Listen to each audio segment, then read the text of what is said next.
അപ്പോൾ ഇനി നമ്മൾ ഏകദേശം ഈ വേണാട് 4 താവഴികളായി തീർന്ന കഥ നമ്മൾ പറഞ്ഞു കഴിഞ്ഞു.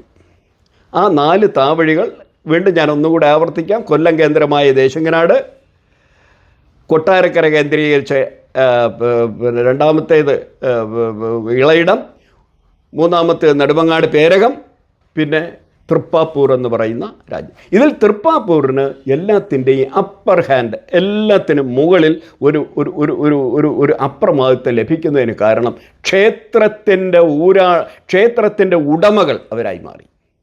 എല്ലാ ക്ഷേത്രങ്ങളുടെയും മേൽക്കോയ്മ എന്ന് പറയും തൃപ്പാപ്പൂർ രാജാക്കന്മാരാണ്. അങ്ങനെ തൃപ്പാപ്പൂരിന് മറ്റെല്ലാ താവഴികളെക്കാളും ഒരു അപ്പർ ഹാൻഡ് കിട്ടി. ഇതിന് ബ്രാഹ്മണ്യത്തിൻ്റെ ഒരു ശക്തമായ പിന്തുണയും ഉണ്ടായിരുന്നു. അപ്പോൾ ഇതിൽ അനന്തര തലമുറകളെല്ലാം മരുമക്കത്തായം വഴിയാണ് വരാൻ തുടങ്ങിയത്.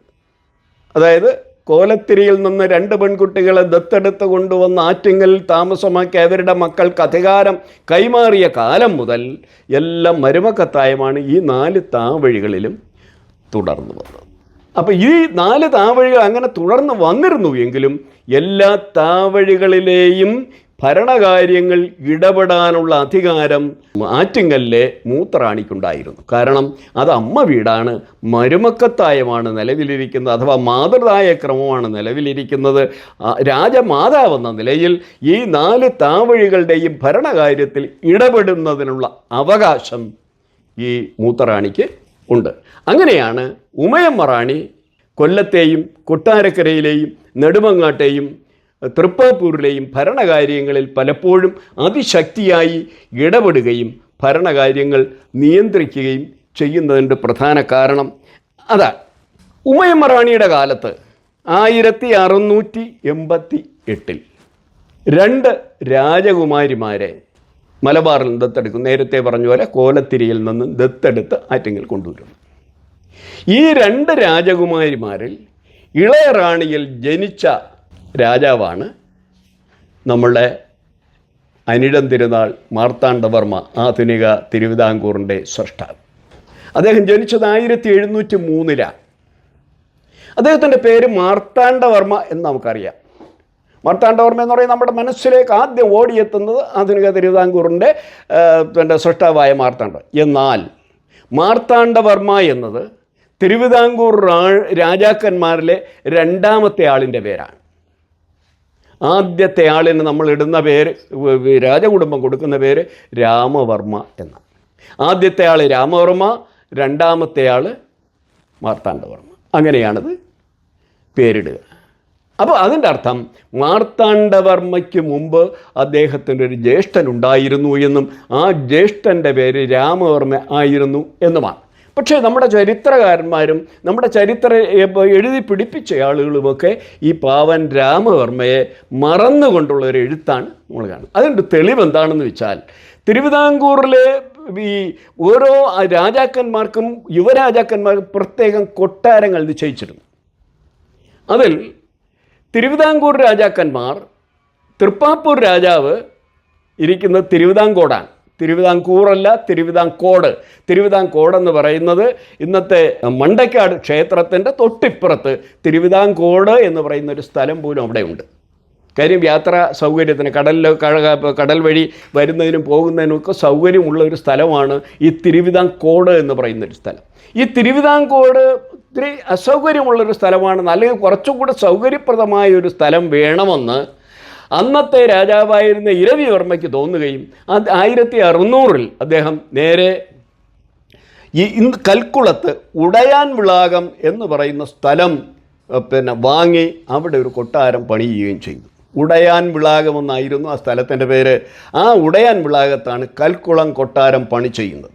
ഈ കൽക്കുളം കൊട്ടാരം 1600 മുതൽ 1740 വരെയുള്ള കാലഘട്ടങ്ങളിൽ വന്ന എല്ലാ രാജാക്കന്മാരും പുതുക്കെ പണിതിട്ടുണ്ട്.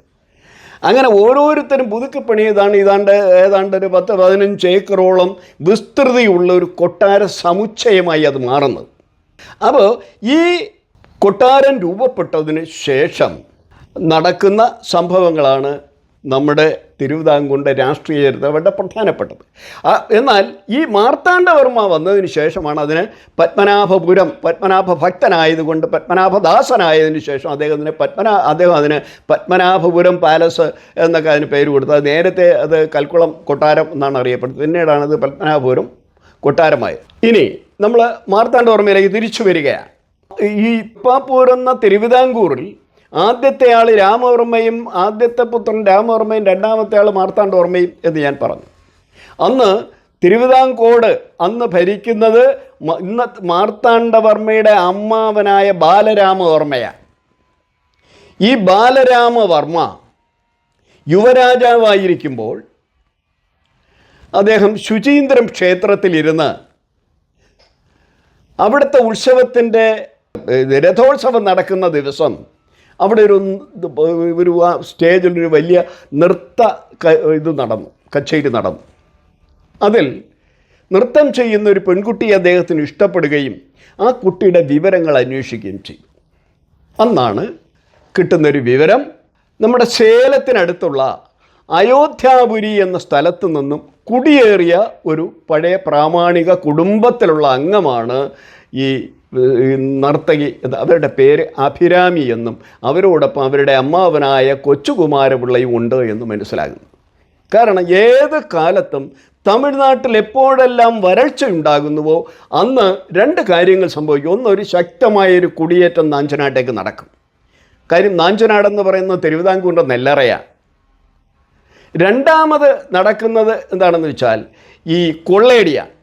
ഈ തമിഴ്നാട്ടിൽ നിന്ന് ദാരിദ്ര്യവും പട്ടിണിയിലേക്കും വരുമ്പോൾ അവിടുത്തെ രാജാക്കന്മാരുടെ നേതൃത്വത്തിൽ നാഞ്ചനാട്, അതായത് തിരുവിതാംകൂറിന് നെല്ലറയായ നാഞ്ചനാട് കൊള്ളയടിച്ച് നെല്ലും കൊണ്ടുപോവുക എന്ന് പറയുന്നത് അവരുടെ ഒരു സ്വഭാവമായിരുന്നു. അങ്ങനെ ഒരു കാലഘട്ടത്തിലാണ് നമ്മുടെ അഭിരാമിയുടെ അമ്മാവനായ കൊച്ചുകുമാരപിള്ളയുമായി നമ്മുടെ ശുചീന്ദ്രം ക്ഷേത്രത്തിലെത്തുന്നതും ക്ഷേത്രോത്സവത്തിന് അവർ നൃത്തം അവതരിപ്പിക്കുന്നു. ആ പെൺകുട്ടിയെ ഇഷ്ടപ്പെടുകയും പ്രാമാണിക കുടുംബത്തിലാണ് എന്ന് തിരിച്ചറിഞ്ഞതിന് ശേഷം അവരെ വിവാഹം കഴിക്കുകയും ചെയ്തു. ആ ബാലരാമവർമ്മയുടെ വിവാഹത്തിൽ രണ്ട് പുത്രന്മാർ ജനിച്ചു. അതാണ് നമ്മൾ നോവലിലും ഒക്കെ വായിക്കുന്ന രാമൻ തമ്പിയും പപ്പു തമ്പി. യഥാർത്ഥത്തിൽ അവരുടെ പേര് അതല്ല, ചരിത്ര രേഖകളിൽ അവരുടെ പേര് തമ്പി രാമൻ എന്നും തമ്പി രാമൻ ആദിച്ച അച്ഛൻ്റെ പേരോട് ചേർത്ത്. അച്ഛൻ രാമവർമ്മയാണ്, അതുകൊണ്ടാണ് അച്ഛൻ ബാലരാമവർമ്മ ആയതുകൊണ്ട് അദ്ദേഹത്തിൻ്റെ മൂത്ത മകന് തമ്പി രാമൻ എന്നും തമ്പി രാമൻ ആദിച്ചനെന്നും കൊടുത്തു. അത് കഴിഞ്ഞതിന് ശേഷമാണ് 1729 ഈ ബാലരാമവർമ്മ, അതായത് തമ്പിമാരുടെ അച്ഛൻ അല്ലെങ്കിൽ മാർത്താണ്ഡവർമ്മയുടെ അമ്മാവൻ മരിക്കുന്നത്. അമ്മാവൻ മരിക്കുന്നതിന് മുമ്പ് തന്നെ ഈ ബാലരാമവർമ്മ, ഈ അമ്മാവനായ അദ്ദേഹം നിരവധി സ്വത്തുക്കൾ പലയിടത്തും സമ്പാദിച്ചിരുന്നു. അതിൽ മണക്കാട്ട് അദ്ദേഹത്തിന് സ്വത്തുണ്ടായിരുന്നു, അദ്ദേഹത്തിന് ഈ വിളപ്പിൽ ഭാഗത്ത് സ്വത്തുണ്ടായിരുന്നു, നാഞ്ചനാട്ട് സ്വത്തുണ്ടായിരുന്നു, അദ്ദേഹത്തിന് ഇവിടെ നെയ്യാറ്റിൻകരയ്ക്ക് സ്വത്ത്. അങ്ങനെ 3-4 സ്ഥലങ്ങളിലായി ഭീമമായ സ്വത്ത് അദ്ദേഹത്തിൻ്റെ സ്വകാര്യ സ്വത്തുണ്ടായിരുന്നു എന്ന് മാത്രമല്ല, അദ്ദേഹം മരിക്കുന്നതിന് മുമ്പ് തന്നെ മൂത്ത മകനെ, അതായത് തമ്പി രാമനെ പിള്ളയായി നിയമിച്ചിരുന്നു. പിള്ള എന്ന് പറയുമ്പോൾ തിരുവിതാംകൂറിൽ മാടമ്പി ഭരണമാണ് നടക്കുന്നത്. രാജാവിന് സ്വതന്ത്രമായി എല്ലാ കാര്യങ്ങളും ചെയ്യാൻ പറ്റില്ല. കാരണം രാജാവിന് 2-3 പേരുടെ കുറേ ആളുകളുടെ അനുവാദമുണ്ടെങ്കിലേ ചെയ്യാൻ പറ്റൂ. ഒന്ന് പിള്ളമാരുടേതാണ്, രണ്ടാമത്തേത് പത്മനാഭസ്വാമി ക്ഷേത്രത്തിലെ എട്ടരയോക്കാരുടേതാണ്. അതിൽ തമ്പി രാമൻ പിള്ളയായിരുന്നു. അദ്ദേഹം തിരുമുഖം പിടിച്ച പിള്ളയായിരുന്നു. പിള്ളമാർ 2ആണ്, തിരുമുഖം പിടിച്ച പിള്ളയും വാൾ പിടിച്ച പിള്ളയും. തിരുമുഖം പിടിച്ച പിള്ള എന്ന് പറയുന്ന കരം പിരിക്കുന്നയാളാണ്, നികുതി പിരിക്കുന്നയാളാണ്. വാൾ പിടിച്ച പിള്ള എന്ന് പറയുന്നത് ക്രമസമാധാനം പാലിക്കുന്ന ആളാണ്. അദ്ദേഹം വാള് എപ്പോഴും അദ്ദേഹത്തിൻ്റെ അരയിൽ വാള് തിരികെയിരിക്കും. തിരുമുഖം പിടിച്ച പിള്ളയുടെ കയ്യിൽ രാജാവിൻ്റെ ഒരു മോതിരം അദ്ദേഹം അണിഞ്ഞിരിക്കും. ഇതാണ് ഇവരുടെ ഐഡൻറ്റിഫിക്കേഷൻ. ഇന്നത്തെ നമ്മുടെ ഐഡൻറ്റിറ്റി കാർഡ് പോലെ ഉള്ള 2 ഐഡൻറ്റിറ്റികളാണ്. ഒന്ന് രാജാവിൻ്റെ മുദ്രയുള്ള വാൾ പിടിച്ച പിള്ളയും, രണ്ടാമത്തേത് രാജാവിൻ്റെ മുദ്രയുള്ള മോതിരമണിയുന്ന തിരുമുഖം പിടിച്ച പിള്ളയും. ഈ തിരുമുഖം പിടിച്ച പിള്ളയായിരുന്നു നമ്മുടെ തമ്പി രാമൻ രാമൻ. അപ്പോൾ അനന്തരവന്മാർ രണ്ടാണ്, മക്കൾ രണ്ടാണ്, അനന്തരവന്മാരും രണ്ടാണ്. മൂത്തയാൾ രാമവർമ്മ, രണ്ടാമത്തേത് മാർത്താണ്ഡവർമ്മ. ആദ്യത്തെ രാമവർമ്മ എപ്പോഴും ആദ്യത്തെ യുവരാജാവിൻ്റെ കൊട്ടാരമാണ് ഇരണിയൽ കൊട്ടാരം. ഹിരണ്യസിംഹനെല്ലൂർ എന്ന് പറയുന്ന ഇരണിയൽ. ഹിരണ്യസിംഹനെല്ലൂർ എന്നാണ് ആ സ്ഥലത്തിൻ്റെ യഥാർത്ഥ പേര്. അത് പിന്നെ ഇരണിയലായി മാറുകയാണ്. ഈ ഇരണിയൽ കൊട്ടാരം ഇന്ന് അതിൻ്റെ നാശത്തിൻ്റെ വക്കിലാണ്. ഇപ്പോൾ അതിൻ്റെ പുനരുദ്ധാരണം ആരംഭിച്ചു എന്നാണ് എനിക്ക് തോന്നുന്നത്. അപ്പോൾ അവിടെ ആ ഇരണിയൽ കൊട്ടാരത്തിലാണ് ഒന്നാമത്തെ യുവരാജാവ് താമസിക്കുന്നത്. രണ്ടാമത്തെ യുവരാജാവ് താമസിക്കുന്നത് നെയ്യാറ്റിൻകര കൊട്ടാരത്തിലാണ്.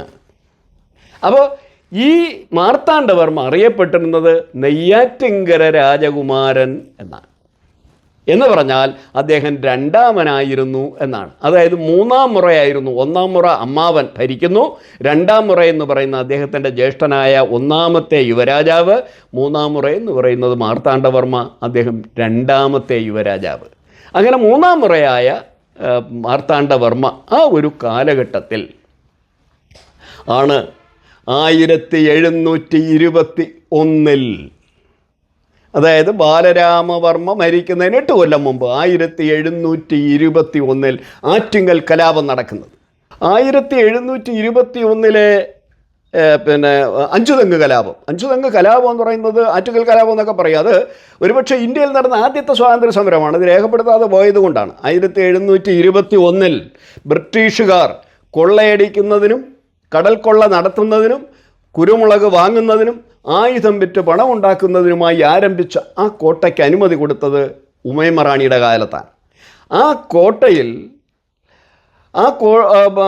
കോട്ടയ്ക്കെതിരെ ഒരുപാട് കലാപങ്ങൾ ഉണ്ടാവുകയും അങ്ങനെ പിന്നെ ആറ്റിങ്ങൽ മന്ത്രിമാരുടെയൊക്കെ ആറ്റിങ്ങലുള്ള പിള്ളമാരുടെയൊക്കെ സഹായത്തോടു കൂടി അവർ ഒന്നിച്ചു ചേർന്ന് പാതിരാത്രിയിൽ കൂട്ടക്കൊല നടത്തിയ കഥയൊക്കെ നമുക്ക് ആറ്റിങ്ങൽ കലാപത്തിൽ നമ്മൾ അറിയുന്നതാണ്. ആ കലാപത്തിന് ശേഷം ബ്രിട്ടീഷുകാർക്കുണ്ടായ കഷ്ടനഷ്ടങ്ങൾ കൊടുത്ത് പ്രശ്നങ്ങൾ ഒത്തുതീർപ്പിന് വേണ്ടി പോകുന്നത് മാർത്താണ്ഡവർമ്മയാണ്. പക്ഷേ മാർത്താണ്ഡവർമ്മയെ ആ കൊട്ടാരത്തിലേക്ക്, ആ അഞ്ചുതെങ്ങ് കോട്ടയിലേക്ക് നയിക്കുന്നത് മൂത്ത മച്ചമ്പിയായ തമ്പി രാമൻ. നമ്മൾ രാമൻ തമ്പി എന്ന നോവലിൽ വായിക്കുന്ന തമ്പി രാമൻ്റെ നേതൃത്വത്തിലാണ് മാർത്താണ്ഡവർമ്മ യുവരാജാവ് എന്നുള്ള അർത്ഥത്തിൽ ഈ എഗ്രിമെൻ്റ് അലക്സാണ്ടർ ഓം എന്ന് പറയുന്ന അവിടുത്തെ അഞ്ചുതെങ്ങിലെ അധികാരിയുമായി ഒരു ഒത്തുതീർപ്പുണ്ടാക്കുന്നതിനെ കൊണ്ടുപോകുന്നതും ഈ മാർത്താണ്ഡവർമ്മയും ഈ തമ്പി രാമനും. അപ്പോൾ ഇവരാദ്യകാലത്ത് ശത്രുക്കളായിരുന്നില്ല, പിൽക്കാലത്ത് ഇവർ ശത്രുക്കളായി മാറിയത്. അതിന് നിരവധി കാരണങ്ങളുണ്ട്. ആ കാരണങ്ങൾ നമുക്ക് അടുത്ത എപ്പിസോഡിൽ ചർച്ച ചെയ്യാം.